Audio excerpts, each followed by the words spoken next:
Okay, thank you to everyone joining us today from across the country and the world.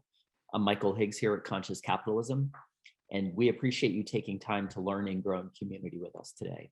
Today, we're joined by Amelia Dunlop and Julius Tapper to explore how acknowledging intrinsic worth as a human can further workplace relationships.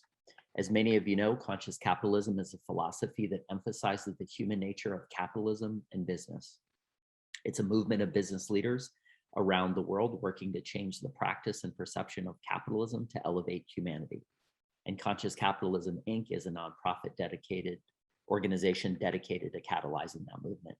Every week, we're offering virtual gatherings as a way for the community to see how this philosophy takes shape in the leadership journeys and the business practices of those in our network.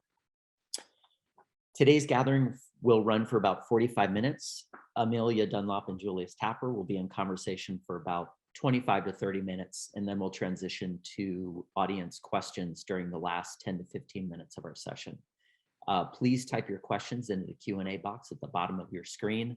And if you have any technical questions or issues, please send us an email at info@consciouscapitalism.org. And it is now my pleasure to introduce today's speakers. Amelia Dunlop is the Chief Experience Officer at Deloitte Digital and leads the customer strategy and applied design practice for Deloitte in the US. She's passionate about elevating the human experience and exploring how organizations can connect with humans whom they call customers and employees. She received Consulting Magazine's Top Women in Technology Award for Excellence Innovation in 2020. Her book launched last week and recently hit the bestsellers list. Julius Tapper is head of inclusive innovation for Ethos, Deloitte's purpose-driven innovation offering, and leads equity-centered design initiatives at Doblin, Deloitte's human-centered design practice. A warm welcome to Amelia and Julius. Thanks so much for joining us today. Thanks so much for having us. So super excited to be a part of this community for this conversation today. I will take you through a little bit about elevating the human experience, 3 paths to love and worth at work. And why don't I just go ahead and get started? I like to start the way I start the book. So ever since I was a little girl, I felt unworthy of love. Something always felt a little bit off, kind of crooked, like my little pinky finger that doesn't quite straighten. I used to hide my kind of uncomfortable, unworthy feeling self up in the tree in my grandmother's front garden. Fast forward later in work, I would hide in plain sight, like many of us do, with kind of lipstick on and high heels. And I always felt like no amount of kind of gold stars, sort of external recognition was ever going to be enough to make me feel worthy of love. And nothing I did was enough. I wrote this book because I realized I was not alone. And I conducted some research with about 6,000 participants and realized that it matters to 9 out of 10 people to feel worthy. But yet half of us, myself included, struggle to feel worthy at times, particularly when we show up at work. And I call this the worthiness gap, that gap between how much it matters to feel worthy and how hard many of us struggle to do so. It matters because in our research, 84% of people said they do their best work when they feel worthy. And when I think about this, it's the idea that there's some determined flowers may bloom in the dry crack of concrete, but how much better would they flourish if they had a more nourishing environment at work? And then when I dug into some of the research, this one stood out to me, that almost 60% of the women responded from ages 18 to 24 agreed that they're sometimes, often, or always talked over during meetings, compared to about 43% of the men in that same age group. The interesting thing that we found was that when men reached the age of 35, that number dropped pretty dramatically from 44 to 31%. As people get kind of more seasoned in their career. But that same drop-off didn't happen for women almost a full 20 years later. So we're realizing in this research that there are things and obstacles in our work that make it more challenging to feel worthy, more challenging to have your voice heard, and to feel seen and acknowledged at work. We also recognize that pay inequity is still a challenge, as women make 81 cents for every dollar a man makes. And it's only worse when you add the different intersecting identities. For Black women or Hispanic women, paid 62 cents or about half of what non-Hispanic male counterparts earn. So there's those external forces that can reinforce that message that you're not worthy. They're out there, they're in our workplaces. And that's why I believe it's so important to elevate the human experience. And it is about acknowledging intrinsic worth as a human and nurturing growth through love. And one of the things that became clear to me in doing the research for this book is we don't elevate anyone's experience generically or generally. We elevate the experience specifically for specific groups of people, for specific identities. So let me unpack a little bit what I mean by intrinsic worth. Intrinsic worth is something where someone's intrinsic value just for being before they say or do anything. And the idea there is it doesn't matter whether or not this presentation is the bomb or a bomb. Either way, I have worth just for who I am. And then love, I define love as a choice that we make to extend ourselves for the purpose of our own or another's growth. And that really goes back to the Greeks with this whole idea of eudaimonia, which was their word for love that meant flourishing. I was also inspired by Erich Fromm, who wrote The Art of Loving back in the 1950s. So this is the definition that I use for love in the book, but also more importantly for love at work, where I believe love is present in the workplace and should be further cultivated so that we can help grow not only ourselves, but our colleagues around us. And I then talk about the ways in which we can grow love and worth through what I call 3 paths. The first path is where we learn to do all of that for ourselves. So kind of putting on that life jacket for yourself before you can do it for others. The second path is when you start to recognize the love and worth in your colleagues around you.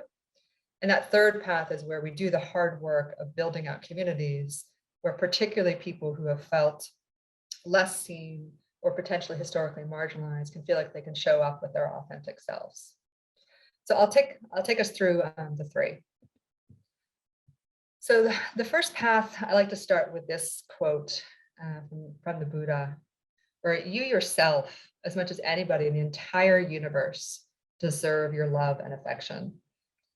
And for somebody who is not feeling like they're very lovable, it's just really hard to kind of get your head around.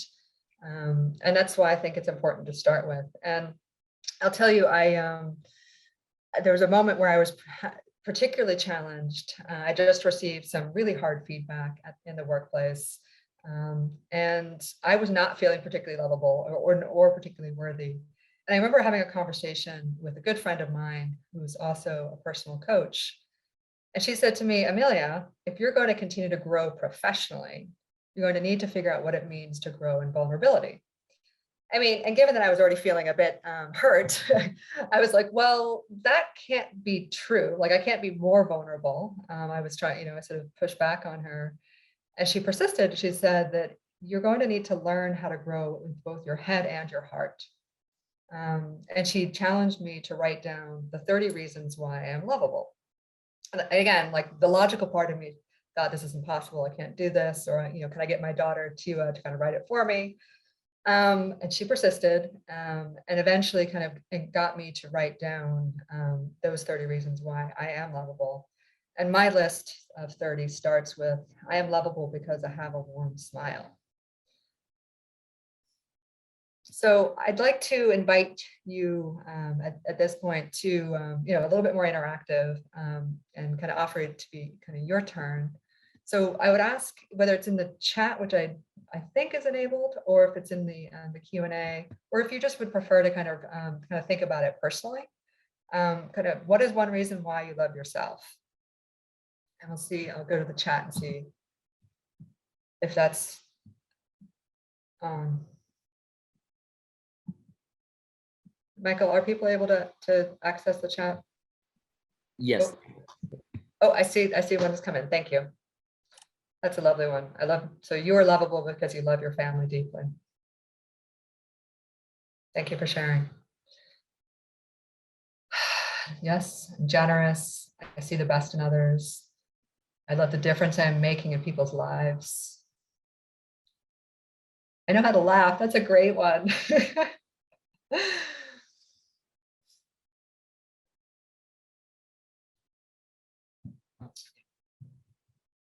I'm a seeker. I'm generous and compassionate and funny. I love learning, encouraging others.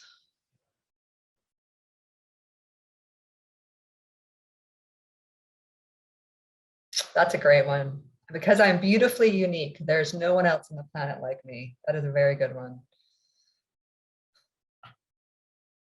Well, I appreciate you guys being willing to share with me and with this community the reasons why you are lovable. And I think one of the things that's been important for me is recognizing that from that conversation, and it wasn't just one conversation, it was obviously multiple, was a part of a much longer journey. And I talk about it in my book around the fact that it's particularly with all the obstacles we face in the world, but also in the workplace, that will tell us we're not worthy, or tell us we're not good enough. Being able to remind ourselves that we are lovable is a really important kind of mindset shift. So thank you guys for sharing.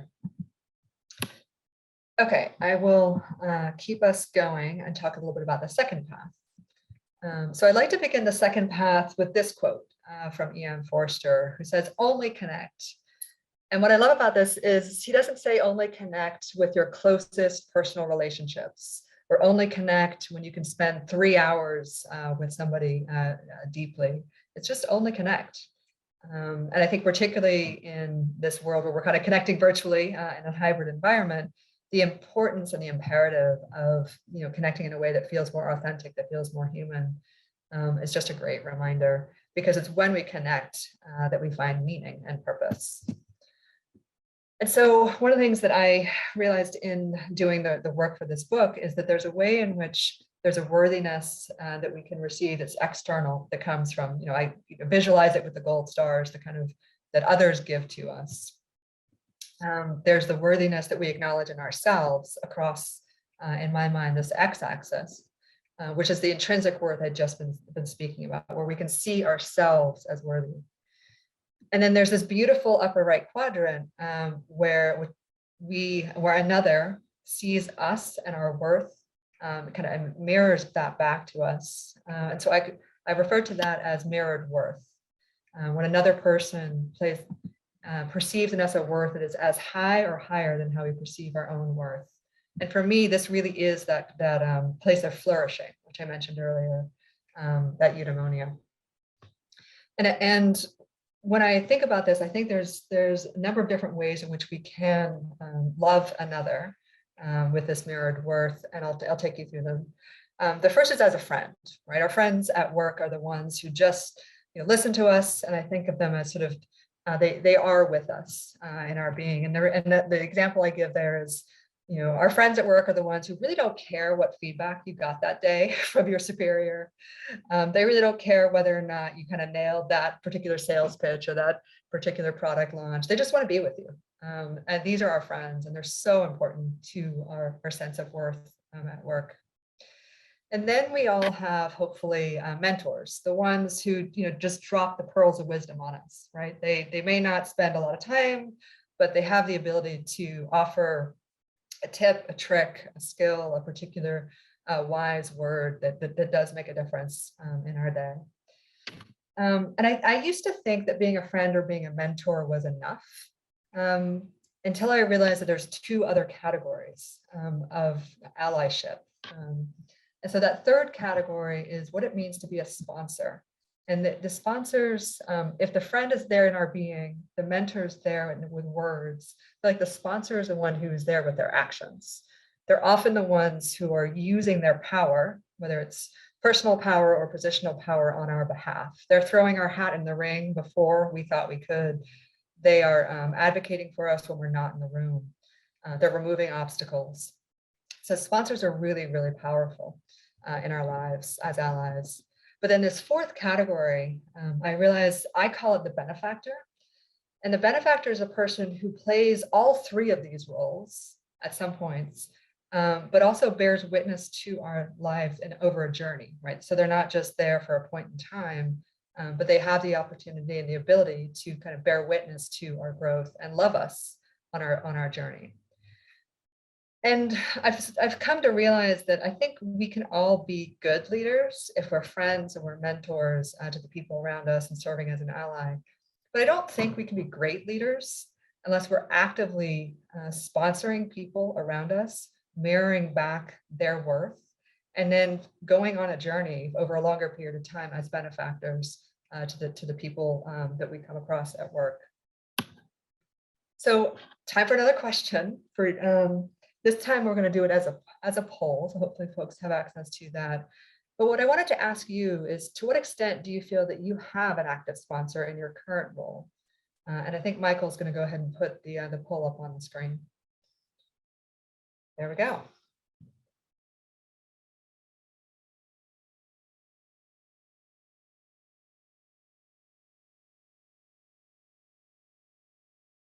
I always like to see how this develops. And I do recognize this is a hard one to answer honestly, because I think the other thing that sometimes comes up as I do this is sometimes people have had a sponsor in their past, but that they might have outgrown that sponsor, or that sponsor moved on to a different role or a different firm. But sponsor relationships are very, very special. So not all of us have active sponsors. So I'd say we've got about close to 80% participation at this point. What do you think, Michael? Yeah, 80%, exactly. Perfect. All right, so should we go ahead and can you all see the results, or can we show the results? I can share the results when I end the poll. So I'll go ahead and end it, and I'll share the results with everyone. Okay, thank you. Yeah. Okay, so hopefully you can see what I'm seeing. So it looks like 21% of you have active sponsors. So that's wonderful. Literally null set in terms of developing sponsor relationships. So that's interesting. And then there's a good amount, 38%, who feel like you have multiple mentors, but no active sponsor. And that doesn't surprise me, to be honest. I do think sponsorship as a category of allyship is still one that's relatively new. And a few people who either had one in the past or wouldn't know where to start. So that makes sense to me. And one of the reasons I wanted Julius Tapper to join me in this conversation, and he'll be asking me some questions in a few minutes, was Julius is absolutely a person that I feel like I have sponsored, but also he has sponsored me. And I've played an active role with him in the standing up of the group that he's a leader of, or our purpose practice called Ethos. But also he's definitely played that role for me as I've put myself out there writing a book, and he's encouraged me to be authentic on the page and be as provocative as I could be. So it's great to have your sponsors with you. Okay, so then we have another question. So if we can maybe close these results, I'll go to the next page. So then the next question is, we obviously think about this in terms of who is acting as a sponsor for us, but to what extent are you playing the role of sponsor to someone else? And I recognize, perhaps not everyone, has team members that they could play that role. I don't think it's necessarily always a seniority issue or question, but as these results come in, I do think it's a good question to stop and ask ourselves, like, are you being an active sponsor? Are you an ally? Are you helping mirror the worth back to somebody else in a way that they notice and they feel loved? So we'll let those results come in.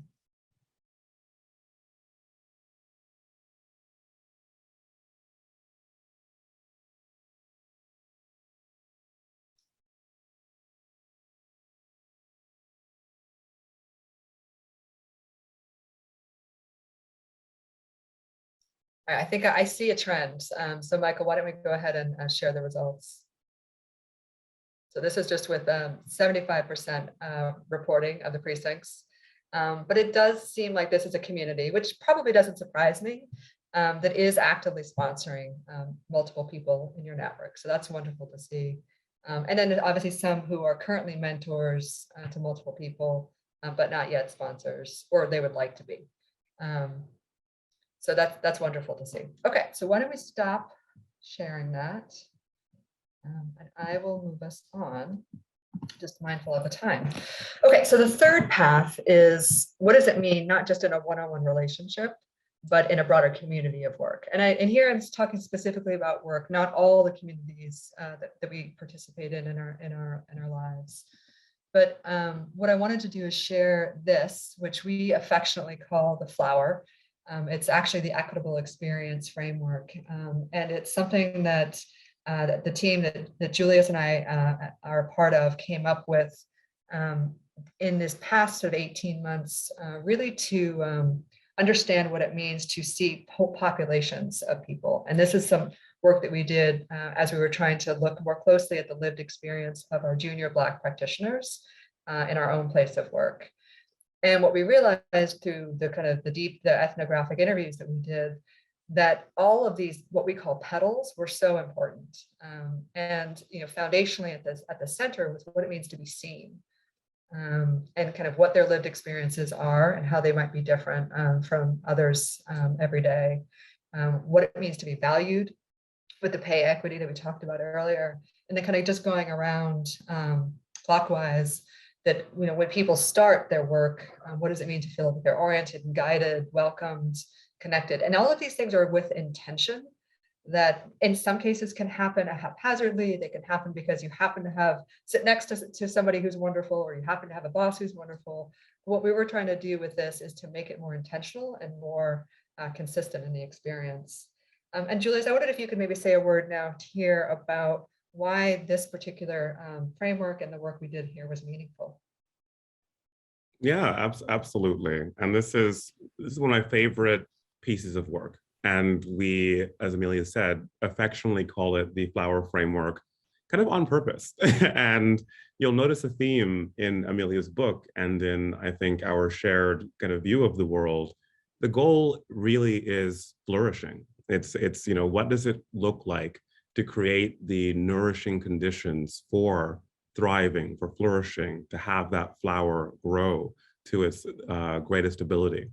And so, the flower framework and the kind of circle works because no need is necessarily prioritized or hierarchical over others. They're all equally important, with see me at the center. And then the flower analogy we just like because it's kind of poetic. But what I think that this accomplishes is when you frame an experience around the goal of flourishing, when you look at a set of needs as not hierarchical, but interdependent and dynamic and a system, I think you begin to create the space to hold the complexity that we all have within ourselves. And when Amelia talks about mirroring and the different practices that involves in terms of self-love, self-understanding, self-worth, and then also being able to see and communicate that across to others, what I think this does is help provide some tools, some language, some ways of understanding the messy feelings involved in being human. And so the way that I have used this, for example, is with each of these needs, there's an associated feeling with what it means when that need is not met. And so if you're not oriented, you can feel lost. If you're not heard, you can feel gaslit. If you're not inspired, you can feel skeptical. And by having this framework to understand, like, what am I feeling? How can I articulate and understand this for myself? And then how can I use that to help articulate that to someone else so that I can get my needs met? And as someone else who wants to nurture flourishing in another person, how can I use this to understand what they are feeling? And providing that framework, that mechanism of mirroring, of communication, I think is the real power of this framework, in addition to, again, representing experience as a system, as a dynamic system that, kind of moves and is alive. And so the organic nature of it is as important as the structural nature of it. That's beautiful. Thanks, Julius. And I'm sure we're going to get questions. And I'm mindful. I'm going to just share one or two more pages, and then I think we'll get to the questions. Okay, so that's the third path. And what we want to do here is also ask you to answer another poll, which are which of the areas of the equitable experience framework do you feel that your organization is doing well? And we'll, Michael, we can put that up.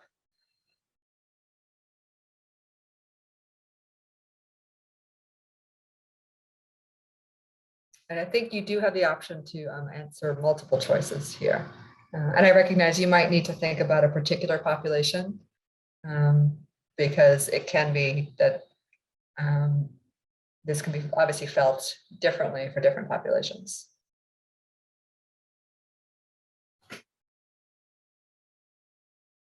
I'm kind of curious what people are going to say.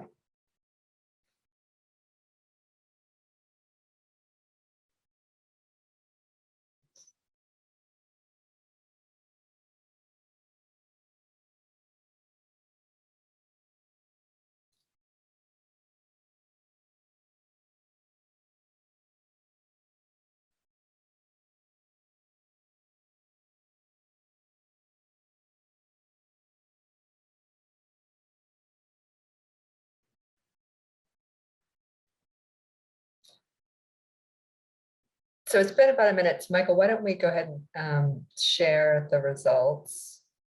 And because again, I think there's a pretty clear pattern.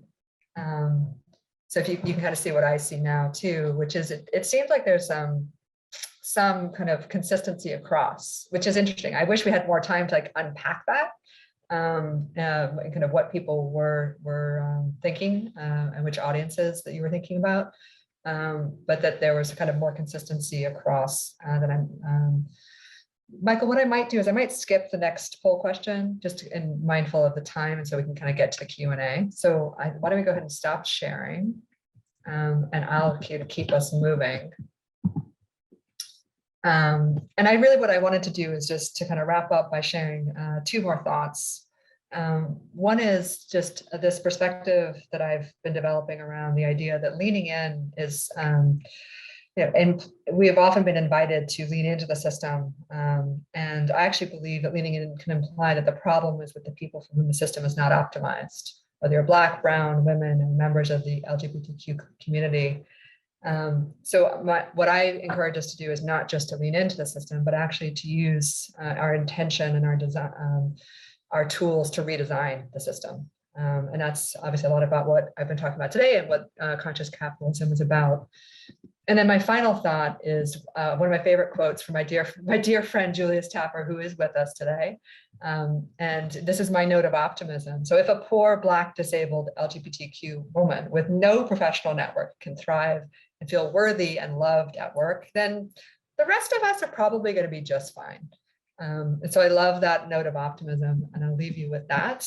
And I think I think Julius, you're going to kick us off with some questions.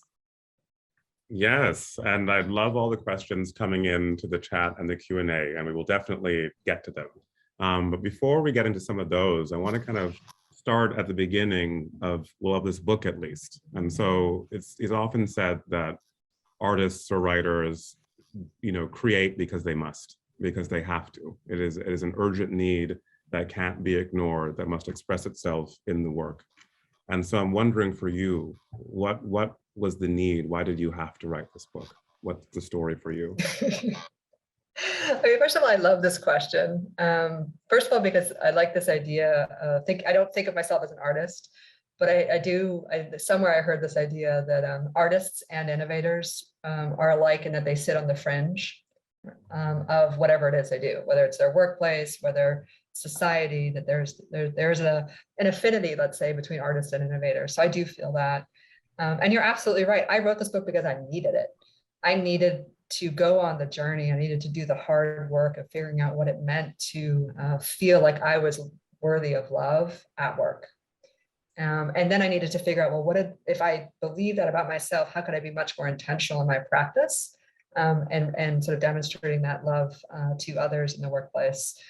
And I felt like there's awesome books written by academics that are kind of very quantified, that are very smart. There's beautiful memoirs that I admire, and there's lots of great things in between. But I didn't feel like there was something that did both. And I wanted to appeal, as you've heard me say before, to the head and the heart, which is why this story is both very personal as well as a kind of a researched book. Thank you. And I'll do one more prepared question before we get into all the wonderful ones that we have coming in. And so, you talk about that challenge, that persistent challenge to find vulnerability, to grow your head and your heart. And it started with those 30 lines to fill about why you are worthy of love. I'm sure that's not the whole journey. The journey to get to that place is a lifelong one. It's a continuous journey and a practice. So I'm wondering if you could share your own experience going on that journey and maintaining that practice, and any advice you have for folks who are looking to nurture that practice in either themselves or others. Yeah, good. I love that question. And I love that you kind of pull out that thread that it's not a one-time thing. And I talk about the fact in the book that just talking about what it means to love ourselves feels a little bit strange, right? I'm going to acknowledge that feels a little bit strange. It feels strange in the work context, but I'd like it to not feel quite as strange, because I do think it becomes a source of strength.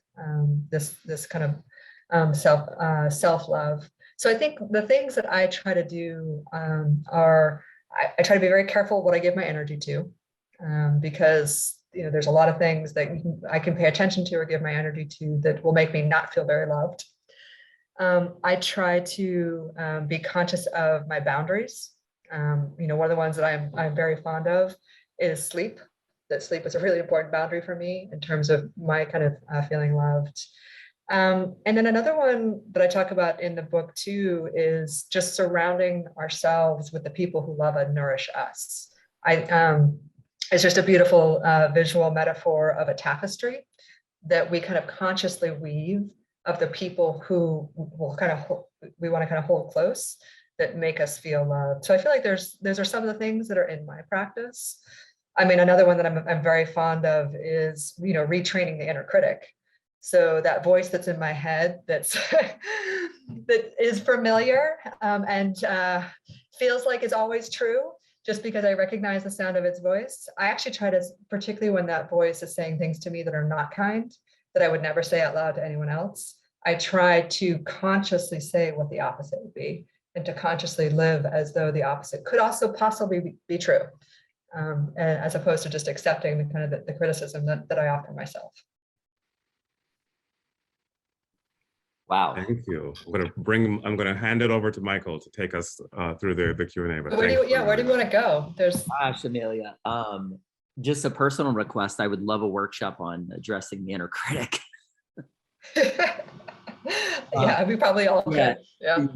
Exactly. Thanks for sharing a few pointers there. But I do want to jump to the Q&A. We've got some great questions coming in, and just an invitation to all of our attendees.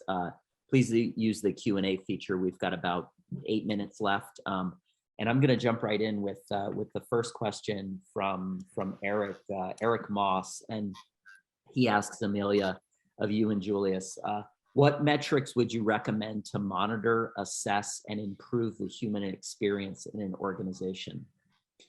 In the spirit of what you measure is what you get, both good news and bad news, and what is measured gets done.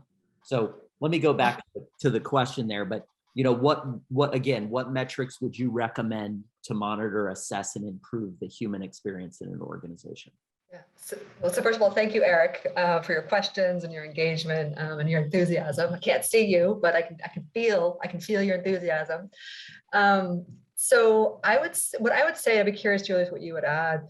I would say we're still trying to figure this one out, right? There's a couple of different ways in which we're approaching this. One, we have something called the Human Experience Dream Team, where we literally put out a survey to our population every 4 weeks. And we simply ask the question, what could we be doing to elevate your human experience from an employee perspective, right? Obviously different from what we would do for our customers. So I think the first thing is you just have to start asking. And you can get a baseline, and you can think, based on what the answers are, you can kind of take action. So we're doing that as an example. Another thing that we're sort of experimenting with is the idea that you can't elevate anyone's experience if they don't trust you. So we've invested in a very simple predictive measure of trust. So you can start to measure, to what extent do we feel like you're transparent? To what extent are you reliable? What are you capable? And do you have the capacity of care and empathy that would kind of lead to trust? So I feel like these are some of the ways we're starting to measure the human experience. Happy to talk more about other ways. As you could probably hear, we're innovators, so we're always trying to kind of think about what are the the rapid things we can put out there and test and see if they're effective. But I don't know, Julius, if you want to add to that at all. I think that's a good start. The other thing that I wouldn't miss or lose, right, is the feeling part of it. Experience is about feeling, and there's you always say too, which is you're doing the right work when your heart feels full. And so I think it's important that we have metrics and measurement. And I think it's important that we don't lose the art with the science, and we create space for that intuition, that feeling, that stuff that you can't quite articulate or measure yet. So love you, Julius. Totally. I see, I don't know, Michael, if we want to just go there. The next question I definitely want to hit is are the types of allies mutually exclusive? I don't think they are. I think that there's absolutely ways in which we are all three, obviously, when we were a benefactor. For me, I liked the simplicity of the 4, because it helps you kind of realize, like, oh, this person really is just a mentor. Like, that's awesome. And that is different than kind of the sponsorship or benefactor.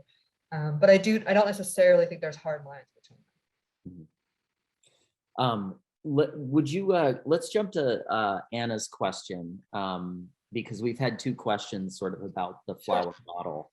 And the question, for the benefit of the audience, is would you please add to the example you gave when discussing flourishing and nourishing the environment?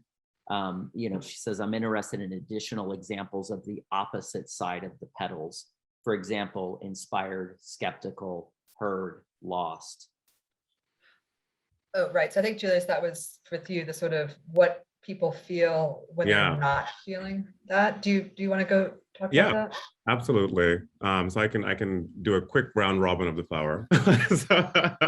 So if you don't feel seen, you feel invisible. If you don't feel valued, I mean, if you're not paid equitably, you don't feel. I think that one we all know how that feels. If you're not oriented, you can feel confused. If you're not welcomed, you can feel isolated. If you're not coached, you can feel uninformed. If you're not heard, you can feel gaslit. You can feel, if you're not, sorry, no, that was welcomed. I can't say.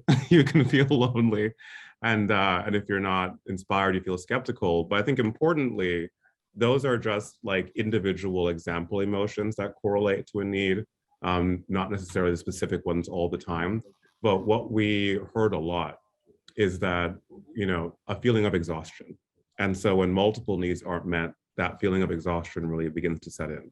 And so I think it's, again, when we look at the flower as a whole and a collection, we need to kind of balance and prioritize it all, because oftentimes when we don't, the result is that feeling of exhaustion.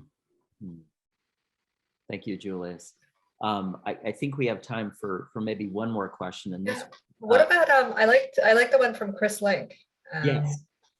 Yeah. Do you want to go ahead and read that one out? Yeah. So Christopher asked, in the face of the Great Resignation, what would be your top recommendation for leaders to put into practice during this time? I mean, and I said I wanted to answer it, and it's like the hardest question, because it's like, oh, you have one thing, like you just get to do one thing, and of course I can't do just one thing. But I guess